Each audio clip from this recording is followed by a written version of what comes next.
Hello everyone, this is Poonam Sagar at Indoindians.com, and now we are very excited to present our new event, an online event, a virtual event. It's called the Artist Spotlight, an online art exhibition for 2020.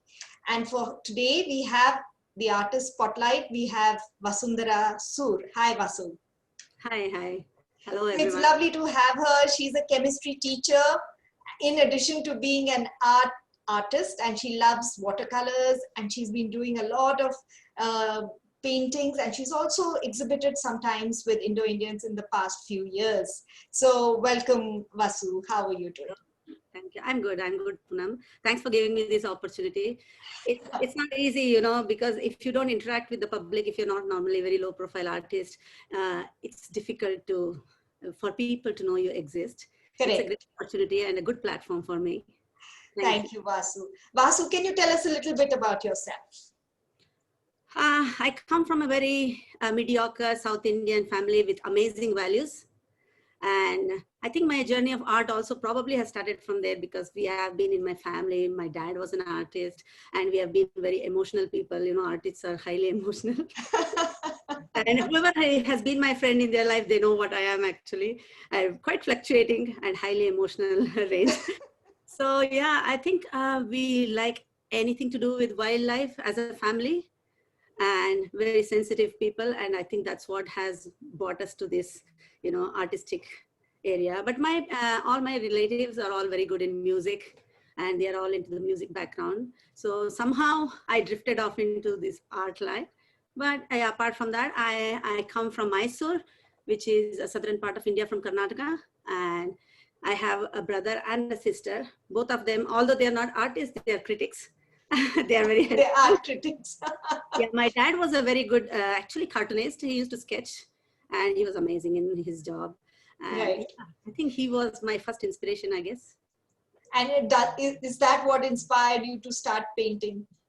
Not only that, I think because, South Indians, we have all this rangoli in front of the house every morning. And I used to be amused looking at my grandmother, always like coming up with different designs every morning. And without even thinking, there's a lot of maths involved in that. But she never thought so much. And every day she produced intricate, amazing geometric designs. Oh yeah, it's wow. Amazing. And also I married to a Bengali family, and they are also very much into Alpana and all those things. And I saw a different perspective from them also. But yeah, from childhood, yes, my grandmother and my mother doing rangoli, and my dad with the sketches. Yeah, those were the earlier days. So when you start painting, when you plan an artwork, what is the creative process? What is your creative process from the beginning till its completion? Do you do a lot of research? Do you think about it? Do you dream about it? What is your creative process? For me, I think anything colorful strikes first. That's where I begin. Okay, something colorful is maybe a turban of a Rajasthani guy with a colorful turban, or something colorful, or a holi, or something. It has to have lots of colors involved in that. That's a trigger point for me. And I think I keep thinking about it when eating, sitting, talking. I think all the time. And I don't give any specific time. Oh, now I sit, now I do this and all. Actually, to be honest, I'm quite disorganized. And although I'm a teacher, I should not be saying that, but that's how I am. And I think I'm very imperfect. And initially I used to have lots of inhibition, because I'm so imperfect. I used to actually think what people would think about my artwork and all. But now I've come to a stage in my journey where I think how I feel, more importantly. And then, to answer your question, I don't have a plan, and I just do what makes me feel good. Okay. And it should involve a lot of textures, colors. And when I finish that, it should look nice for me. Right. Yeah, I think it's wonderful. I think it's quite an evolution from just doing that art for your sake, for your feeling. Initially, I used to long for acknowledgement and attestation, but now I don't really care. Okay. Okay. There are so many other artists like you who are emerging artists who've just started painting. Any advice that you would like to give them? Yes, be authentic. Number one, don't try to copy anybody because you're unique. And the moment we try and copy somebody, we lose our identity. Maybe we are ourselves very creative. We can do a better job than others. I think you need to take inspiration and ideas from others. But you have to keep your authenticity for yourself. I think that's number one. Number two, as I mentioned, don't wait for attestation from the extra. Don't expect external endorsement. It doesn't matter really. You do art for yourself. That's one thing. See, when I come to do my artwork, there is no judgment. It's my space, and it's an area of freedom. And nobody is going to tell me how I'm doing that because it's my zone, and I don't care if somebody is not liking my painting because it's for me, right? And when you put your whole soul, passion, and your liking, your wholeheartedness, everything into that painting, it has to be beautiful for you. And then the outside world will acknowledge. If you love your paintings yourself, then automatically the outside world will get that kind of a positive, essence from your paintings. I think I believe very strongly in that. I think that's very good advice, to be authentic. Yeah. That's really true. And also, don't try to do artwork to sell something. I know I don't want to judge anybody because some people are doing that as a profession. It's okay to do it. But for me, that's not my mainstream profession, and I do it as a hobby. And if I do art exhibitions and it doesn't get sold, I never feel bad. I kind of feel happy, because, oh, it's so dear to me. I'm very unprofessional. So it's okay. Do it for your happiness. If it gets sold, well, fine. So Vasu, as an Indian artist living in Indonesia, what are the challenges or opportunities that you have had? I've been very fortunate because when I was in Bangladesh before this, I had an amazing teacher who is a doctor, he's Sir Rafiq Ahmad, amazing. He has also done his education from Baroda University, and he has got very enriched with all this Mughal style of painting, miniature paintings. And that was my exposure without even having any expectation. And he used to be so behind me, do the sketching, don't go for colors now. But he's a watercolor artist. And it's so boring. Who will do sketching? It's so boring. But now I understand the importance of, how much sketching is important in life. And then I came to Bangladesh. I was so lucky to meet Pagus, who is he's an ambassador of Daniel Smith, and he is an amazing artist. He's an impressionist. Where is he? Where is Agus? Jakarta. Yeah. And he made me a member of International Watercolor Society without even asking any question. I'm an Indian. He's Indonesian and he's representing Indonesia. I'm like, I have no complaints. He acknowledges me, and every painting I do, it is sent out for so many exhibitions. Like I've participated in Urbino, I participated in Vietnam, Cambodia, so many of them. And they make me an integral part of them. And I mix up with them as my family. I've got great acknowledgement, and I really am very grateful. I think so there's a great opportunity for you here in Indonesia. I'm really thankful, but I think I've been constantly searching for that kind of what I'm looking for. I'm not peaceful until I get what I want. Secretly I keep looking for people who are like me, who are imperfect. So Agus is an impressionist. He says it doesn't matter. Before I was so much into realistic painting, I thought if I can just paint like a photo, what's the point? I can as well take a photograph, right? I need to reproduce with a minimal effect, the same like a feeling or the energy. That's something amazing. So that's what I learned from Agus. That's a good explanation. Yeah, and also there's one more artist who is also my teacher, who is Milind Malik from India. Amazing. He's also impressionist and so encouraging. I'm really fortunate to get best teachers. So these are your teachers, but who is your favorite artist?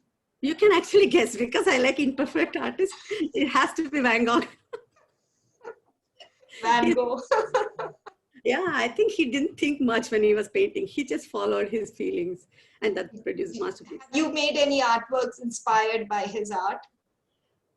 Not really, because he uses a medium which is like acrylic and oil, and I don't like both the mediums. I'm not a big fan, but I love acrylic for my mixed media because I love doing mixed media. And there is no right or wrong in mixed media, right? Nobody can say, oh, that's not right. This angle is not correct. So it's mine. So nobody can judge.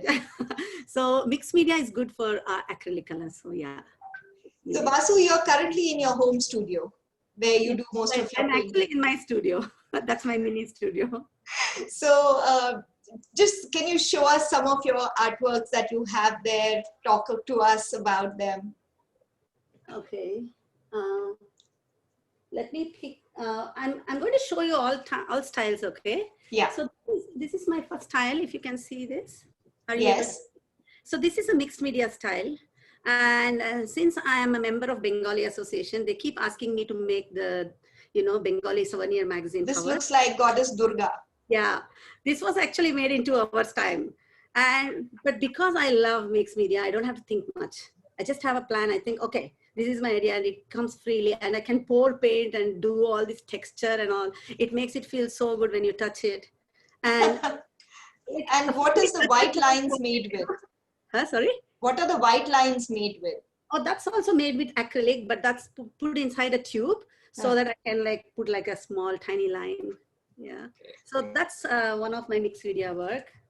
And I have another huge mixed media work. I hope you can see.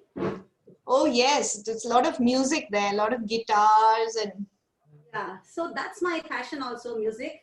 And I keep gifting myself a musical instrument on my birthday every time. So ideally I should have had 45 instruments, but that's not the case. But I love playing saxophone and I love guitar. And it's just music, music and art go hand in hand. Yes. And I listen to music when I paint. And I think this is so beautiful. I want it in my room because that's one part of me as a music. And that's very beautiful. That's very colorful, just like a song. Yes, very nice. And different songs emerge out of my painting studio every day. Excellent. In fact, I can see another painting in the background. It's. You can. There is one more here, which is, are you talking about this one? Yes, the lion. It's emerging. That's my daughter. I wanted to make it for her daughter's birthday, where my daughter is a Leo, okay. And I had to give it for her, but I could not finish it because, it takes, I don't want to do shortcut. This goes with a lot of layers and I want to take it slow and bring out the best of the lion. So is this watercolor or is that mixed media? What I showed just now are all mixed media. Okay. It's all mixed media. So, but I will show you my watercolors. There's one more which is very special to me. Can I show that? This is, I don't know whether if you come from, I come from a family of Iyengars and we follow Ramanujacharya. Okay, so this is Ramanujacharya's 100 years birthday, and it's a mixed media piece. And I have written all the shlok and everything. If you can see, this is a mixed media. I put all the gold plate, everything on there. Oh, beautiful! Very colorful and very, very striking. Yeah, so that's also mixed media. But I do have some of my artwork, which is watercolor. So yeah. This is one of the watercolor painting. Okay, how nice! The lady with a gajra and everything. Yeah, just like a representation for my. I did it for Mother's Day for my mom. But there's something written on it as well. I always like to write. I don't like plain things. I just write. This is Sarva Mangala Mangalya. Shive Sarvata. That is the sloka I have written. Oh, okay, how nice. And I also do. I like nude paintings. I don't know whether I'm allowed to talk about that or not. Of course you are. Yeah, I love. I don't know why it's so artistic. And this is one of my minimalist paintings. I see. It's like she's doing yoga. No, she's just lifting her leg and doing something. You can call it yoga.